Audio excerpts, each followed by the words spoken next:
पश्चिम ओडिशा रे बहुत मात्रा रे संबलपुरी भाषा कुहा जायसी। फिर भी पश्चिम ओडिशा रे ऑफिशियल भाषा ओडिया काहेला जे कुहा जायसी। क्या बात कर रहे हैं?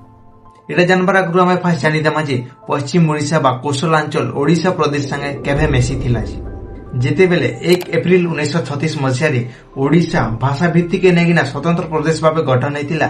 सेते बेले पश्चिम ओडिशा रो बा कोसलांचल रो ओनली वन संबलपुर ही ओडिशा संगे मेसी थिला। और जेते राज थिला बलांगीर, पाटना, कलाहांडी, सोनपुर सेंट्रल प्रोविंस रे थिला। और सेते बेले पश्चिम ओडिशा रो ऑफिशियल भाषा हिंदी थिला, लेकिन प्रत्येक लोग संबलपुरी कहूथिले। और जेते बेले भारत स्वाधीन हैला पश्चिम ओडिशा रे बा कोसलांचल रे बहुत मात्रा रे संबलपुरी कोसली भाषा कुहा जिबार लागि और संबलपुरी भाषा ओडिया भाषार उपभाषा हेतिबार लागि 1 जनवरी 1948 मसिया रे पश्चिम ओडिशा के बा कोसलांचल के ओडिशा प्रदेश संगे मिसेई दिया जिथिला। और वंदे उत्कल जननी कोसलांचल रो स्टेट एंथम आए कि नहीं जे कमेंट बॉक्स रे श्योर जणाबे।